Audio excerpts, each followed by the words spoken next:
Assalamualaikum warahmatullahi wabarakatuh. Bagaimana keadaannya hari ini anak-anak? Semoga kita semua dalam lindungan Allah Subhanahu wa taala tetap sehat dan tetap semangat. Mata pelajaran kita kali ini mata pelajaran akidah akhlak, materinya tentang sifat-sifat Allah.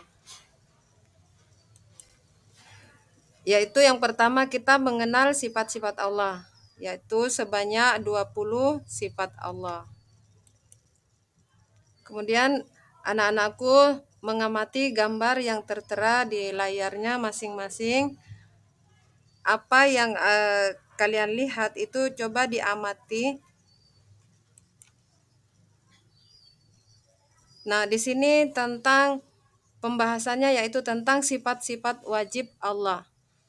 Sifat-sifat wajib Allah adalah sifat yang khusus yang dimiliki oleh Allah dan tidak ada satupun makhluk yang memiliki sifat tersebut. Kemudian sifat jaiz Allah yaitu adalah sifat yang mungkin boleh ada atau sifat yang mungkin tidak ada pada Allah Subhanahu wa taala.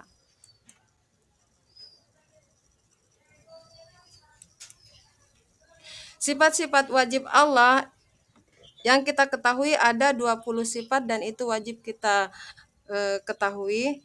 Yang pertama yaitu wujud. Wujud artinya ada. Allah zat yang pasti ada, dia berdiri sendiri, tidak diciptakan oleh siapapun. Nah, kemudian yang kedua yaitu kidam. Kidam artinya terdahulu atau yang awal. Dialah sang pencipta yang menciptakan alam semesta beserta isinya. Allah telah lebih dahulu ada daripada apa yang dia ciptakan. Kemudian yang ketiga sifat baqo artinya kekal. Maksudnya Allah maha kekal, tidak akan punah, ya, tidak akan binasa atau tidak akan pernah mati. Di sisi Allah semuanya akan kekal. Dia tidak pernah hilang. Dia akan tetap ada selamanya. Kemudian sifat yang keempat yaitu mukhalafatul lil hawadis. Berbeda dengan ciptaannya. Allah sudah pasti berbeda dengan ciptaannya. Dialah zat yang maha sempurna dan maha besar. Tidak ada satupun yang menandinginya dan menyerupai keagungan Allah. Ini merupakan sifat Allah. Kemudian sifat yang kelima yaitu qiyamuhu binafsihi. Allah itu berdiri sendiri. Tidak bergantung kepada siapapun atau zat yang lain. Ya, tidak membutuhkan bantuan orang lain. Artinya Allah itu berdiri sendiri.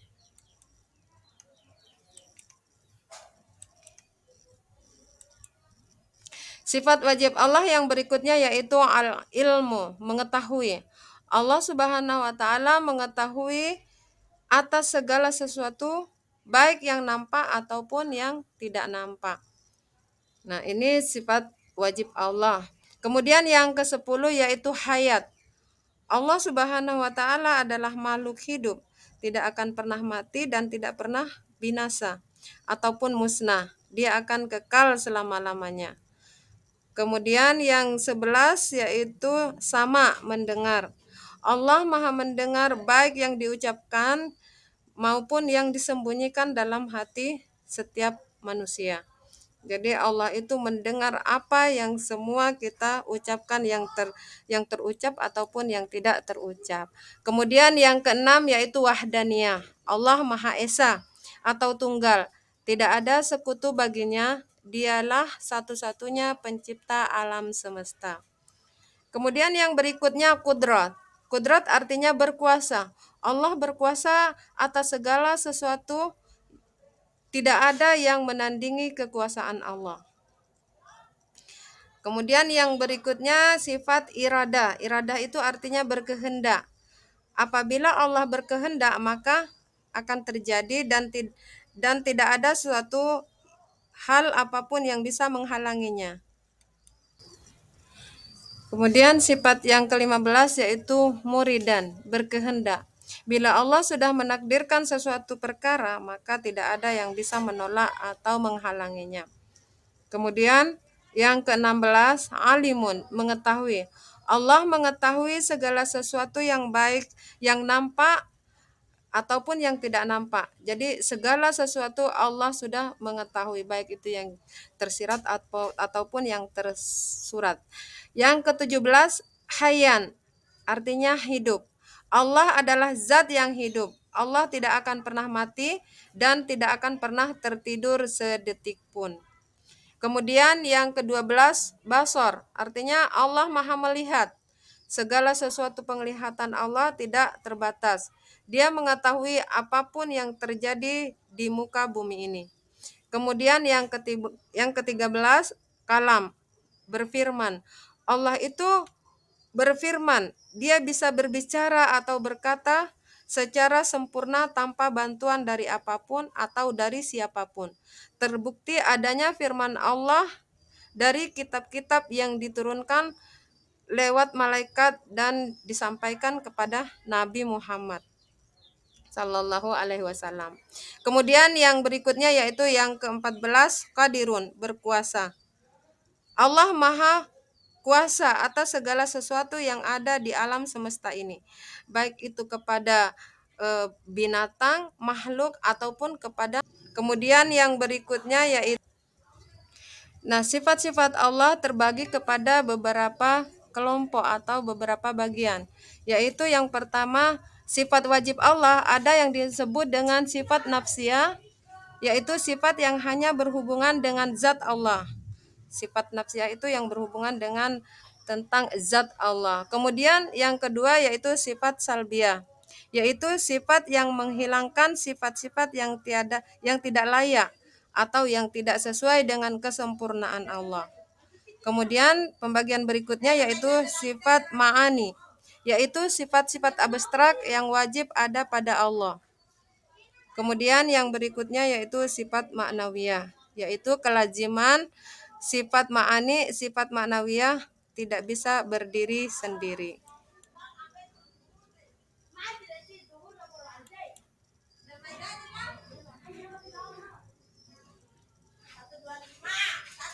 Nah, sifat mustahil bagi Allah. Yang pertama yaitu Adam. Artinya Adam ini kebalikan dari baka, dari wujud ya. Kalau tadi wujud ada, kalau Adam ini tiada. Ini sifat mustahil bagi Allah karena Allah itu bersifat wujud, ada.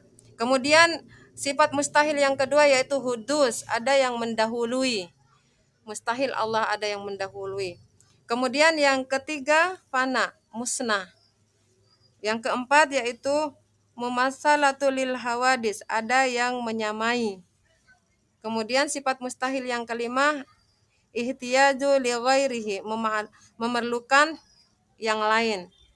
Kemudian yang keenam ta'addud atau berbilang. Yang ketujuh yaitu azzun, lemah. Yang kedelapan karahah, terpaksa. Yang kesembilan jahlul atau bodoh. Kemudian yang kesepuluh mautun, mati. Jadi ke-10 sifat ini mustahil bagi Allah. Kemudian sifat yang ke-11 yang sifat mustahil bagi Allah yaitu samamun, yaitu tuli. Artinya ini Allah tidak mungkin memiliki sifat tuli. Kemudian yang ke-12 ama, buta. Kemudian yang ke-13 bakamun, yang artinya bisu.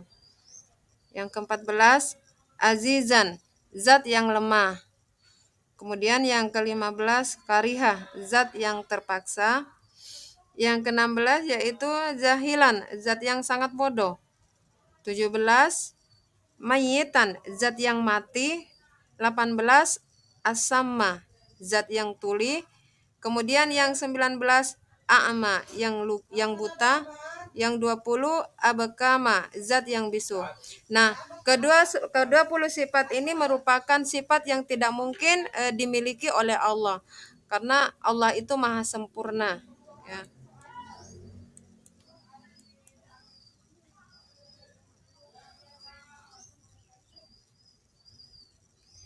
Nah, Kemudian di samping 20 sifat Allah tadi ada sifat jaiz Allah. Pengertian sifat jaiz Allah adalah sifat yang mungkin boleh ada atau sifat yang mungkin tidak boleh ada pada Allah. Dalam kalimat lain, sifat jaiz ini adalah sifat yang bisa melekat pada Allah dan bisa pula tidak melekat pada Allah. Sebab semua adalah berdasarkan kehendaknya.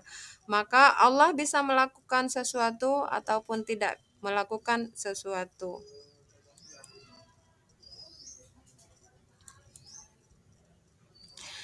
Nah, setelah kita mengetahui 20 sifat Allah, kita harus mengetahui apa keutamaan mengenal nama dan sifat-sifat Allah.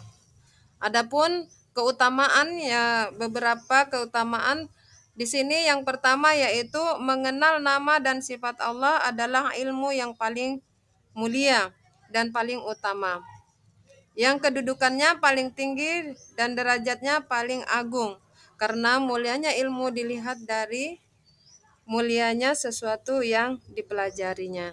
Jadi itu keutamaan yang pertama yaitu mulianya suatu ilmu ya.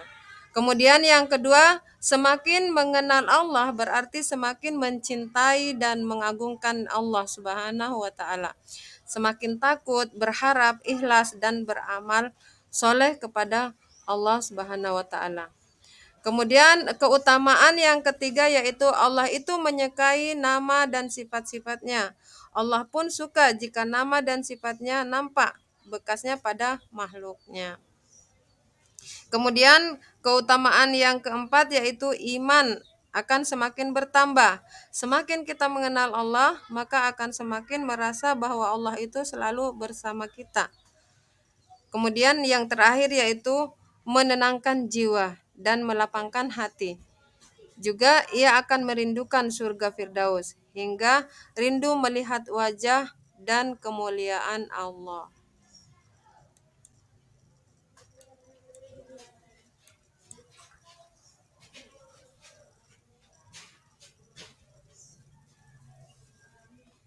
Nah, setelah kita mengetahui sifat-sifat Allah dan keutamaannya, maka ibu guru di sini memberi tugas kepada kalian. Di sini ada petunjuk bagaimana mengerjakan tugas-tugas tersebut. Tolong dipelajari di rumah. Di sini ibu sudah tuangkan dalam bentuk tugas, bisa kalian pahami bentuk tugas yang sudah tertera di layar masing-masing.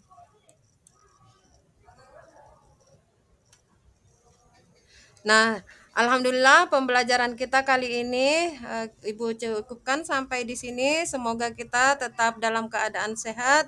Kita tutup dengan doa kafaratul majlis. Subhanakallahumma wa bihamdik asyhadu an la ilaha anta astaghfiruka wa atubu ilaik. Assalamualaikum warahmatullahi wabarakatuh.